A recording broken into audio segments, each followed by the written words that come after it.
when it was just released.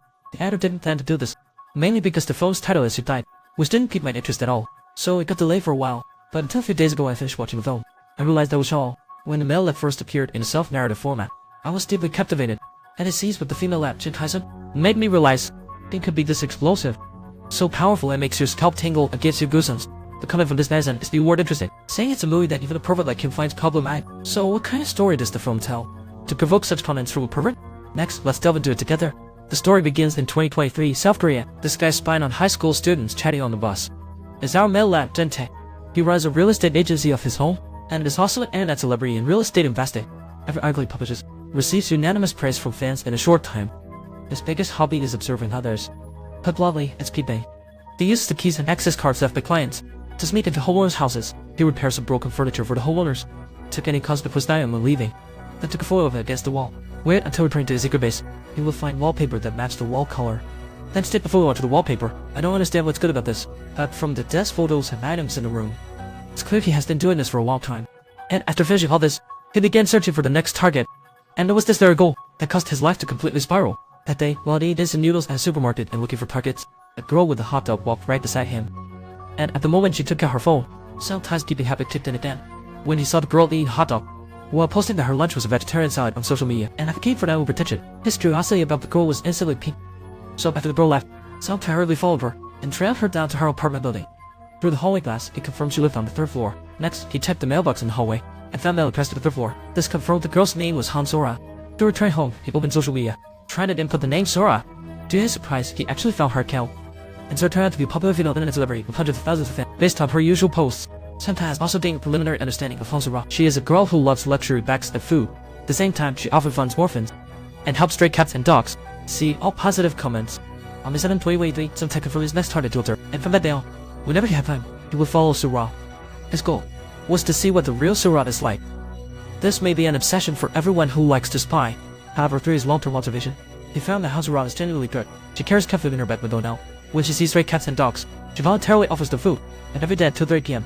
in November 2023, she walks out to the apartment time. These dogs are all stray dogs that she has adopted. Han Sora presents herself to the outside world like an angel, but the more this stickies, the more interested it is to Jingtai, because he doesn't believe anyone could really be that perfect.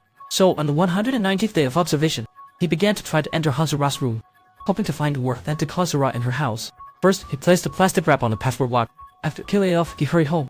He sprayed good fluorescent powder on the plastic wrap, then deadly blew it, and the fingerprints would appear. If there are 4 fingerprints, then the password is 4 digits. He only needs to try 24 times to succeed. His 5 digits, that's 120 tries. He can craft the password in just 3 hours. However, the idea is beautiful, but reality is cruel. In the moment he pointed the flashlight, he felt as if he was drained of all strength. This turned out to be 9 fingerprints. That moment, he just wanted to let out a long sigh. What earth-shattering secret could lead to such a coup? He thought this matter would end here. He would have no more chances to enter Han Solo's room. Yet fate is often this miraculous. When Jingtai was welcoming a client the next day, he was momentarily stunned when he looked up, because the incoming client was not other than Han Solo, and her intention was to rent out the house. Sometimes only suppressed his excitement. He wanted started to receive Han Solo when he heard she was moving due to job changes. Sometimes immediately realized she was lying, but he didn't say much. After all, this might be his only chance to enter her home. Before leaving, Han Solo handed the keycard to Jingtai. She advised him to quickly bring people to view the house. Looking at the keycard on the table, Jingtai had this expression. That night, while Solo was out, Jingtai couldn't wait to use the keycard to open the door. After searching the room thoroughly, he didn't find anything strange. It seems Han Solo is truly a good girl inside and out. After that, he focused his gaze on an empty cosmetics bowl. Upon opening the drawer and finding only empty bottles, he picked one up and took a couple of straw sniffs. Yes, this is it. And he took a photo as a picture. This time, he stuck to his principles. Before leaving, he repaired the clogged bathroom sink. As for the broken lamp tube, he didn't have the part, so he decided to come back next time for the repairs. Video. Jingtai quickly left a supportive comment in the live stream. He praised Sula as a beautiful girl with a good heart. In that moment, his curiosity had been satisfied. He thought he really understood Han Sula. But the next day when he returned with the lamp parts, he was completely shocked by the scene before him. As he casually glanced into the living room after entering, the items in his hands fell to the ground in shock. At that moment, Sula was covered in blood, lying motionless on the sofa.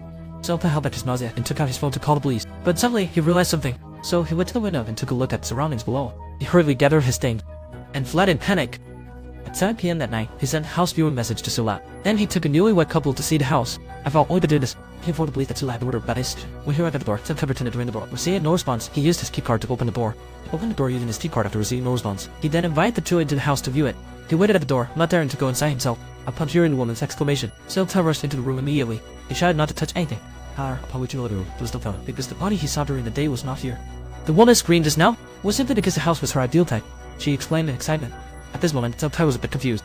He skeptically checked every room again, but he found no trace of Sula's body. This suddenly made him realize the body must have been dealt with by the murderer, but at the same time, he also realized the serious issue.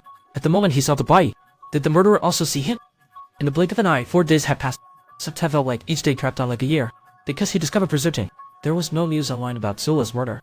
In other words, he was the only one besides the murderer who knew. This identity made him feel extremely uneasy.